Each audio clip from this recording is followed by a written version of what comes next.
The barn smelled like lavender air freshener and unchecked arrogance when I stepped inside, my boots crunching on stray hay.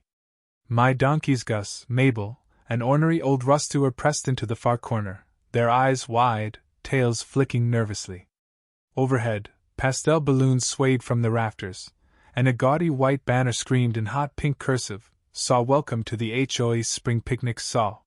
Folding tables draped in checkered cloth lined the walls, a lemonade dispenser dripped in the heat, and someone had the audacity to plug a cotton candy machine into an outlet by my hay bales. I froze, blinked then blinked again, but the scene didn't vanish. A full-blown neighborhood shindig was unfolding in my barnmeat private barn without a whisper of permission or a hint of shame. This wasn't some random mix-up. This was Melissa's doing. Melissa, the self-crowned queen of the Homeowners Association, lived 4 houses down from my ranch gate. My land wasn't even under HOA control, but that never stopped her. If it had a fence, a rule, or a chance for her to flex her clipboard, Melissa was all over it. She'd been a thorn in my side since she tried to find me for my unapproved mailbox 2 years ago. Now she'd escalated from petty flyers to commandeering my property. It started that morning when I spotted a stack of folding chairs propped against my fence. Odd, but I figured a neighbor got confused. Then I found more. A roll of trash bags labeled "Saw Melissa's Cleanup Squad Saw," 2 cases of bottled water under my apple tree, and a pile of HOA-branded saw hats. I called her straight to voicemail. By the time I reached the barn an hour later, it was too late. A crowd was forming. A DJ I didn't know was setting up speakers, blasting 90s pop. A kid was trying to climb onto Gus, who looked 1 second from biting the boy's shirt off. I pulled the kid away gently, only for Melissa to storm over in a polka-dot sundress, her perfume hitting me like a slap. "You're ruining the VYB, Tom," she snapped, as if I were the trespasser. "This is private property," I said, voice tight. "Not an HOA venue." She waved me off like I was a pesky fly. "Oh, don't be so uptight. It's a barn. People love rustic. I emailed you last week." "You didn't," I said deadpan. She puffed up. "Well, I meant to. Check your spam." I stared, incredulous. "You assumed. And today, of all days?" She rolled her eyes. "It's sunny, it's Saturday, your barn's perfect. Relax."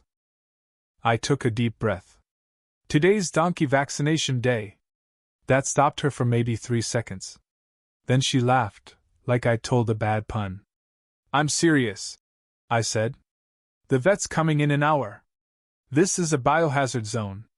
The donkeys will be sedated, vaccinated, and they don't handle strangers, loud music, or kids with juice boxes well." Melissa tilted her head, as if I'd spoken gibberish. "Reschedule," she said like it was OBVYS. "No," I said firm. She huffed, spun on her heel, and strutted off, Leah VYing me in a cloud of her perfume and audacity. The crowd grew. Cars jammed my feed shed lot. Someone passed out cupcakes stamped "Sauce Spring Bash Saw." Gus dropped a nervous pile of manure. Mabel hid behind a haystack, braying softly. I called the vet, told him to hurry. He chuckled. "Extra sedatives for the humans?"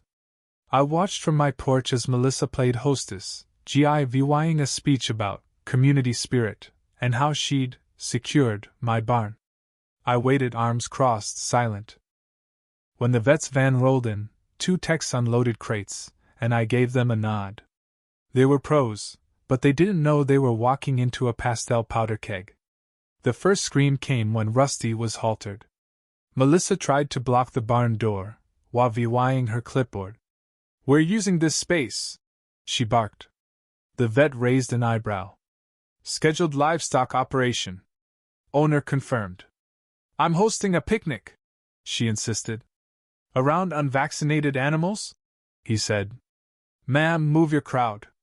She shouted louder, but it was too late. Rusty smelled the cotton candy, saw the strangers, and let out a bray that rattled the rafters. A toddler dropped a cookie and wailed. Mabel joined in, and suddenly, the picnic was a rodeo. Donkeys bucked, guests screamed, paper plates flew. Cupcakes hit the dirt. The DJ, panicking, switched to a slow piano track, making it all feel like a bizarre movie scene. The vet's team darted through the chaos, tranquilizing donkeys mid-stampede. Melissa, useless, yelled at the vet, at me, at her guests, as if volume could fix her mess. A woman with a baby in a sling started sneezing, violently allergic to the animals. Her husband, scrambling for her EpiPen, glared as Melissa called them dramatic. A donkey kicked over the cotton candy machine, its sugar drum spinning like a runaway tire. Another tried to eat a cupcake, frosting smearing its muzzle. I leaned against the barn door, expression blank, letting Melissa's negligence implode. I'd warned her. She'd ignored me. HOA President Carla arrived, stepping out of her SUV in heels, her face darkening as she saw the chaos. Melissa hadn't told her about the venue. "You didn't authorize this," Carla said, cutting off Melissa's excuses. The vet finished amid toppled tables, and guests fled, some apologizing, others furious.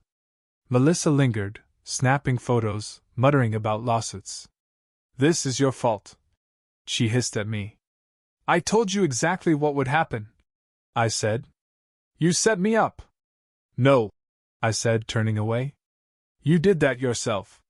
Rusty, sedated but spiteful, dropped a pile by her designer sandals. She shrieked, stumbling back.